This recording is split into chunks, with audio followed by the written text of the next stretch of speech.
Started from the bottom, now we're here. Everyone has heard this song by hip-hop artist Drake. In the single, Drake talks about how he grew up in his mom's house from a not-so-great background, to being on the road, making $500,000 a show. Now I'm sure you're thinking, what does a rap song have to do with running the most powerful country in the world? I'm here to explain the connection, and to tell you why you should vote Kaden Literal in this year's election. Good morning, everyone. My name is Kaden Literal, and I'm running for the position of President of the United States of America. Kind of a big responsibility. I'm a Republican from Kaden, Kansas, and I believe that I can help better this country. Throughout the whole song, Drake talks about being here. Where exactly is here? Think of here as a place where a person can dream, a place where a person can pursue their career, a place where a person can be successful. In 2008, the United States hit the bottom during the largest financial crisis since the Great Depression. Since then, we as a country have been trying hard to work our way back. As your next president, I will make several changes that will bring America back to the top. Together with you and the other great citizens of this nation, we can bring success and prosperity back to this country. Here we come.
And yes, the Twitter page is real.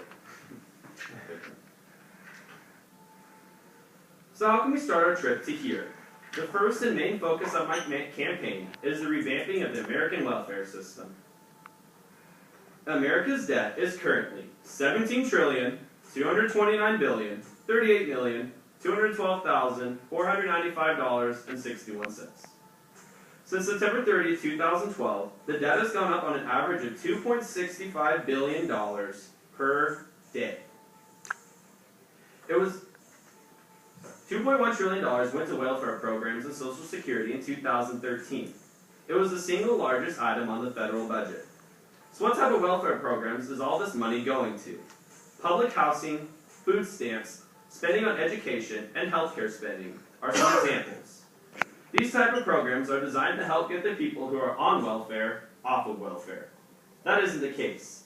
At the end of 2011, 108.6 billion people received money from one or more government benefit programs. Also at the end of 2011, only 101.7 million people in the United States had full-time jobs. More people in the United States were on welfare than had full-time jobs. Let that sink in for a minute. 5.9 million more people are on welfare than have jobs. Now I have a way to solve this problem. Mandatory drug testing. If elected your next president, I'll make it mandatory that every person wanting to receive welfare has to pass a drug test. By enforcing mandatory drug testing, we can make sure that taxpayers' money is going towards helping low-income people work to lead a better life, and not to the purchases of drugs and alcohol. Initially, this will cost the government money. But over time, the amount of money needed for welfare programs will go down, lowering our national debt and lowering the number of low-income people in our country. Revamping our welfare system will help out all of our citizens. Here we come. Another step on our journey to here is by making changes to taxes in America. I believe that we should tax certain products differently than other products. Items like cigarettes, tobacco products, pornography, and alcohol should be taxed higher than other items. The main reason is to increase the amount of revenue that the government has, lowering the national debt.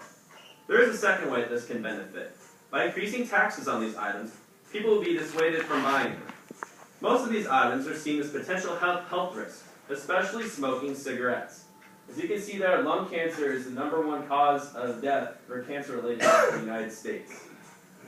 By increasing taxes on these items, we can help make America healthier and help lower the national debt. Here we come.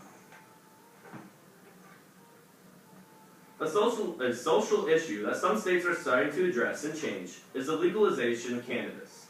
Medical use of cannabis, or marijuana, is legal in most states located on the West Coast and in the New England area. 2 states, Colorado and Washington, have legalized both medical and recreational use of marijuana. In the state of Colorado, an adult must be at least 21 years old to use marijuana. They are also allowed to have 3 mature cannabis plants and 3 immature plants in a privately locked space. The amendment provides for licensing of marijuana for retail use, but they enact an excise tax to be levied upon wholesale sales of cannabis, requiring annually that the first $40 million in revenue raised by this tax will go towards public education. I believe that this type of regulation of marijuana in Colorado should become federal law and used across the country. As your next president, I will support the national legalization of marijuana in America. Studies have shown that marijuana has less health effects than normal cigarettes do. If this country legalizes the use and commercial sale of marijuana, more money can be collected from sales tax. We can also create excess taxes for marijuana retailers that the first $40 million be used to go towards public education. Yes, there are cons to legalizing marijuana. However, I believe that the pros outweigh the cons and that the legalization of cannabis is a big step to helping out our country. Here we come.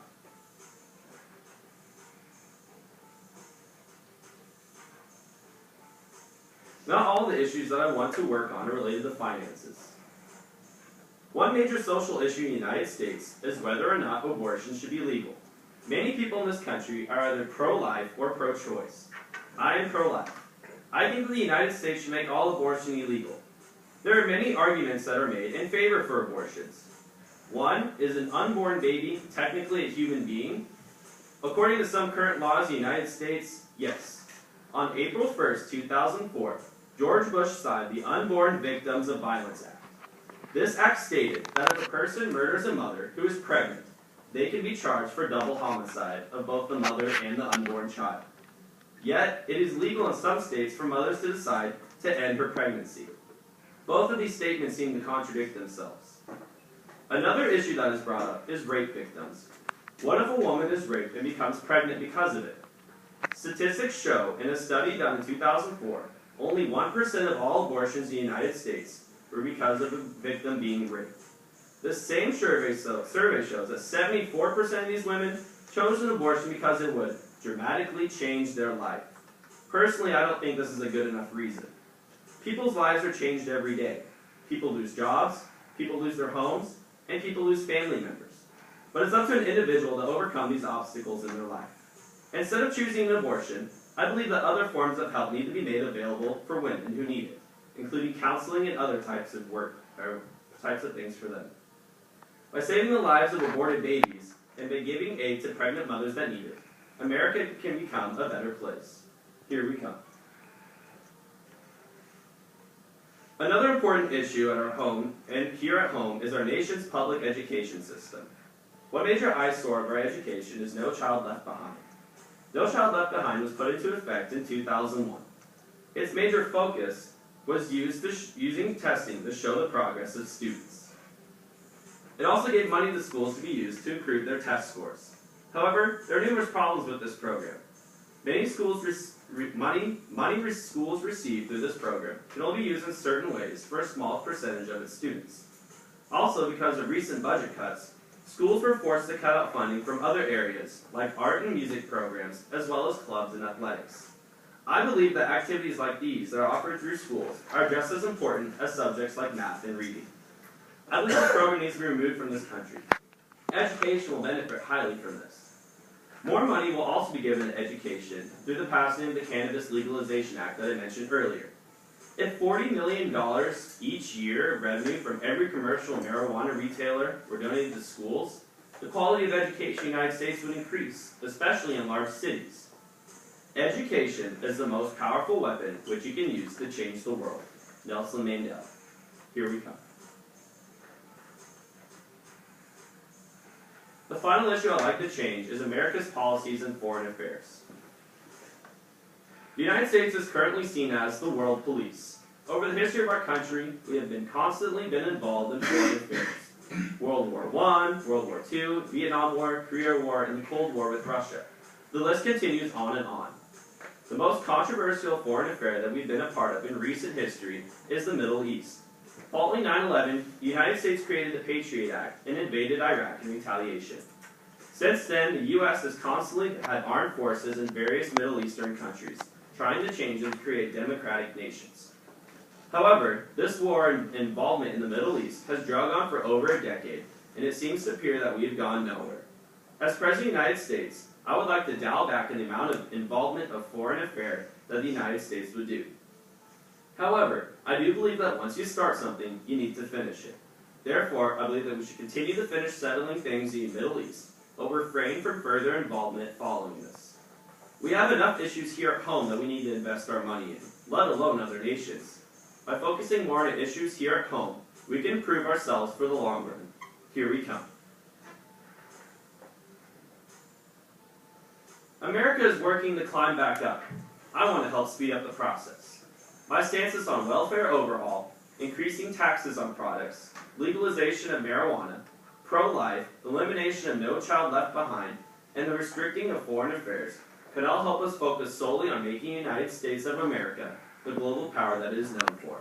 As Drake said multiple times, started from the bottom, now we're here. Here we come. Kaden for President 2013. Thank you.